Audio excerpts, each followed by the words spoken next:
Koko, mbola hoe Zanagasikara zavatra vaovao ihany tsy maintsy mihinanareo dia hoe nanindrona ilay volopory dia nandeha rano lataky ny lehilahy.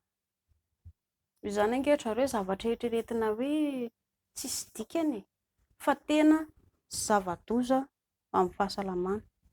Raha izay zao zavatra nisy ny rahan-dramose tafiditra tao anatin'ny lalan-drazan-dry satria nareo ilely. Ilay toe-batan-dramose tafiditra anatindry. Raha kizitinjity ny ramose, kizitina koa ndry. Raha mpisotro toaka ramose dia eo koa potiky ny ilay rà izay avy amin'ny ramose ny vatandry.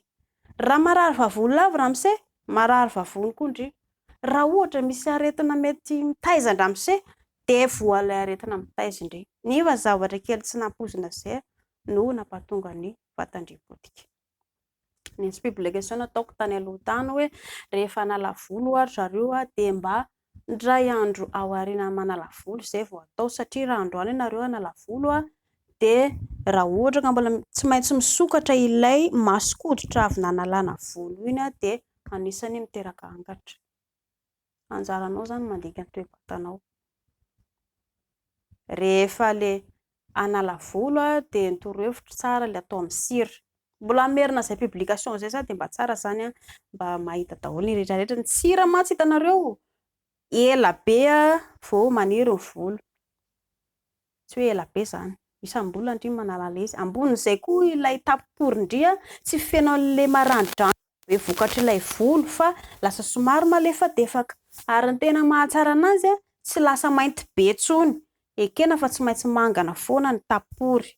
Na ny lataka ihany koa mangana daholo fa rehefa ilay mba halana an'ilay sira dia somary mba tsy mainty be fa somary atonontonony kokoa. Dia fanentanana ny ataoko ho an'ny vehivavy zany mba atao amin'ny sira. Raha ohatra moa zany nareo ka hoe laser no tena tsara iny mba elaela izay vao maniry ny volo dia afaka makany amin'ny estetika na koa miditra en ligne ianareo. Mbola ho ataoko izay publication izay ao amin'ny Alibaba. Mividy en ligne ianareo dia mba ianareo roa zany fanala ilay izy. Ny volo dia tsy eto amin'ny aloha eto ihany fa mitohatra ary amin'ny lavabody ary. Ka mba esorina ihany koa ilay volo ary amin'ny manodidina lavabody satria ireny dia miteraka fofona mandritra ny lely. Indrindra moa izany fa ho an'ny lehilahy ity atoroko ity ihany koa. Isany ka manala volo ireo na ny helika na n'inona dia nefa menimenina be lisony be volopory ilay vehivavy. Mba ianareo roa zany samy mifanaly eo fa tsisy maharatsy an'izany efa mpivady e. Dia izay.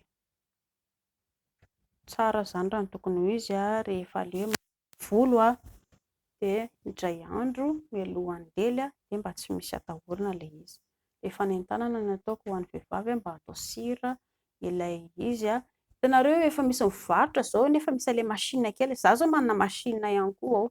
Mety mbola ho ampisehoako anareo angamba ilay machine kely fa tsy maintsy diovina ihany koa ilay fitaovana avy eo rehefa ilay hitanareo ilay efa misy mivarotra koa eny amin'ny mpivarotra eo ilay karazana poudre ilay izy dia ilay poudre ataonao anaty machine toy fa ilay any amin'ny estetika eny ange dia ianao mampiasa ilay izy. Nefa tandrefa mamahy be iny tsy ilay izy tonga dia mamahy be iny no apetakindreo amin'ny hoditra eo fa tonga dia may koa ty hoditra vao hoe voagaga tena may fa somary andrandrasana kely izy rehefa ilay hanala ilay sira plastika ilay vao avy alany dia miandriandry kely eo izay vao apetaka amin'ny hoditra.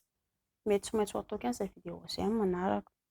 Fanentanana ny ataoko mba hoe sira ny atao dia mba hisorohana ilay loza ateraky ny vatantsika ohatr'izay satria sarobidy ny vatana.